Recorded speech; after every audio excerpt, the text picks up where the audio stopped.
ಎಲ್ರಿಗೂ ನಮಸ್ಕಾರ. ನಾವಿವತ್ತು ಬೆಂಗಳೂರು ಉತ್ತರ ವಿಶ್ವವಿದ್ಯಾಲಯದ ನಾಲ್ಕನೇ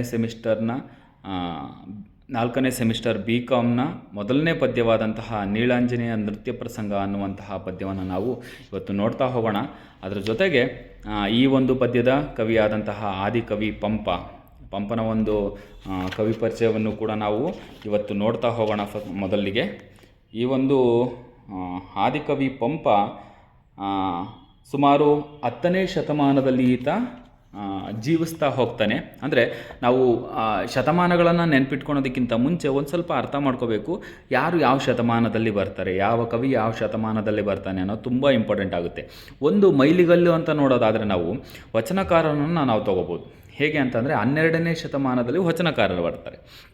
ಈ ಒಂದು 12ನೇ ಶತಮಾನದ ವಚನಕಾರರನ್ನು ನಾವು ಬೇಸಾಗಿಟ್ಕೊಂಡು 10ನೇ ಶತಮಾನದಲ್ಲಿ ಯಾರು ಬಂದರು, 11ನೇ ಶತಮಾನದಲ್ಲಿ ಯಾರು ಬಂದರು, 13ನೇ ಶತಮಾನದಲ್ಲಿ ಯಾರು ಬಂದರು ಅನ್ನೋದನ್ನ ತುಂಬ ಈಸಿಯಾಗಿ ನೆನ್ಪಿಟ್ಕೊಳ್ತಾ ಹೋಗ್ಬೋದು ಅಂತ ನಾನು ಹೇಳ್ತೀನಿ. ಇವಾಗ 10ನೇ ಶತಮಾನದಲ್ಲಿ ಬಂದಂತಹ ಪಂಪ ನಮಗೆ ಅರಿಕೇಸರಿಯ ಒಂದು ಆಸ್ಥಾನ ಕವಿಯಾದಂತಹ ಈತ ತುಂಬ ಕನ್ನಡಕ್ಕೆ ಬರೆದಂತಹ ಹಲವಾರು ಪದ್ಯಗಳಾಗಿರ್ಬೋದು ಅಥವಾ ಗ್ರಂಥಗಳಾಗಿರ್ಬೋದು ಇವತ್ತಿಗೂ ಕೂಡ ನಾವು ಓದ್ತಾ ಇದ್ದೀವಿ ಅದನ್ನು ಅಂತಂದರೆ ಆತ ಕೊಟ್ಟಂತಹ ಕೊಡುಗೆ ಅಂಥದ್ದು ಅನ್ನುವಂಥದ್ದನ್ನ ನಾವು ತಿಳ್ಕೊಳ್ತಾ ಹೋಗಬೇಕಾಗುತ್ತೆ.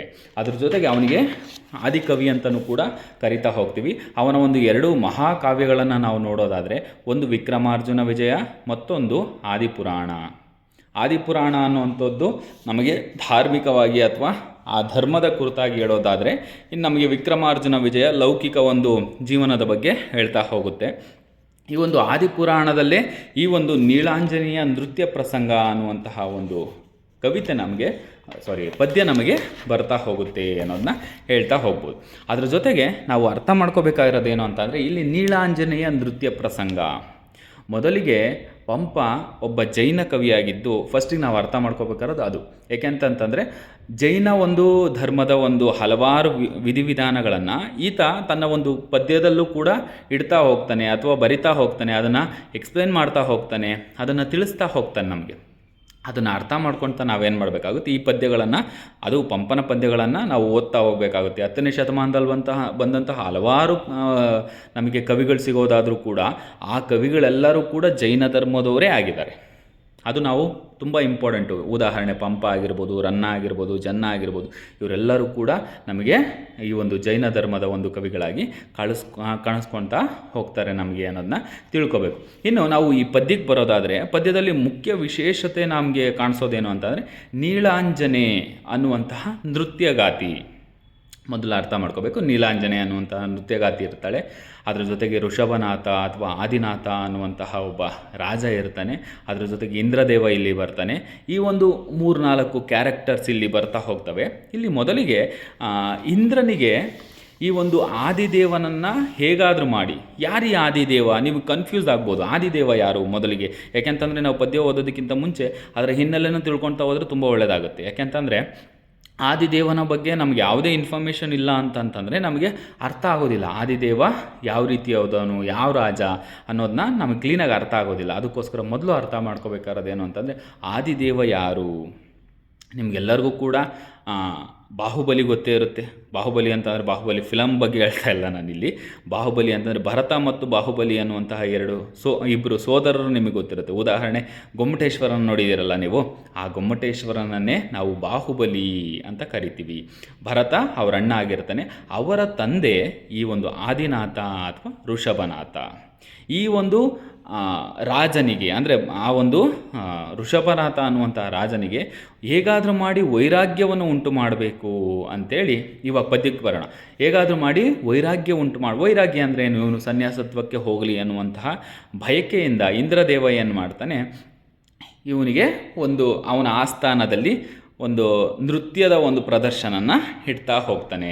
ಈ ನೃತ್ಯ ಪ್ರದರ್ಶನ ಹೇಗಿರುತ್ತೆ ಅಂತಂದರೆ ನೀಳಾಂಜನೇಯ ನೃತ್ಯ. ಆ ಒಂದು ನೀಲಾಂಜನೇಯ ಅನ್ನುವಂತಹ ಅಪರಿಮಿತ ಸುಂದರಿನ ಇಲ್ಲಿ ಏನು ಮಾಡ್ತಾರೆ, ಇಲ್ಲಿ ವೈಭವೀಕರಿಸಿ ಹೇಳ್ತಾ ಹೋಗ್ತಾರೆ, ಅವಳ ಬಗ್ಗೆ ಹೇಳ್ತಾ ಹೋಗ್ತಾರೆ. ಅವಳು ಯಾವ ರೀತಿ ಇದ್ಲು, ಅಥವಾ ಅವಳ ಒಂದು ಡ್ಯಾನ್ಸ್ ಯಾವ ರೀತಿ ಇತ್ತು, ನೃತ್ಯ ಯಾವ ರೀತಿ ಇತ್ತು, ಅವಳ ಹಾವಭಾವಗಳು ಹೇಗಿದ್ವು, ಅವಳು ಹೇಗೆ ಎಲ್ಲರನ್ನೂ ಕೂಡ ತನ್ನತ್ತ ಸೆಳೀತಾ ಇದ್ಲು ತನ್ನ ನೃತ್ಯದಿಂದ, ಹಾಡುಗಳಿಂದ. ಅವಳು ಹಲವಾರು ರೀತಿ ಹೇಗೆ ತನ್ನ ಒಂದು ವಾದ್ಯಗಳನ್ನು ಅವಳು ನುಡಿಸ್ತಾ ಇದ್ಲು ಅನ್ನೋದ್ರ ಬಗ್ಗೆ ಎಲ್ಲನೂ ಕೂಡ ಹೇಳ್ತಾ ಈ ಒಂದು ಪದ್ಯನ ತುಂಬ ಚೆನ್ನಾಗಿ ಪಂಪ ತನ್ನ ಒಂದು ವಿವರಣೆಗಳ ಮೂಲಕ ತಿಳಿಸ್ತಾ ಹೋಗ್ತಾನೆ. ಇಲ್ಲಿ ಮೊದಲಿಗೆ ನಾವು ಅರ್ಥ ಮಾಡ್ಕೋಬೇಕಾರದೆ ಅಂತಂದರೆ, ನಾನು ಮೊದಲೇ ಹೇಳಿದೆ, ಈ ಒಂದು ವೃಷಭನಾಥನಿಗೆ ಹೇಗಾದರೂ ಮಾಡಿ ವೈರಾಗ್ಯ ಮೂಡಿಸಬೇಕು ಅನ್ನುವಂತಹ ಕಾರಣದಿಂದ ಇಂದ್ರದೇವ ಏನು ಮಾಡ್ತಾನೆ, ಒಂದು ನೃತ್ಯದ ಪ್ರದರ್ಶನವನ್ನು, ಅಂದರೆ ನೃತ್ಯ ಪಾರ್ಟಿ ಥರ ಅರೇಂಜ್ಮೆಂಟ್ ಮಾಡ್ತಾನೆ.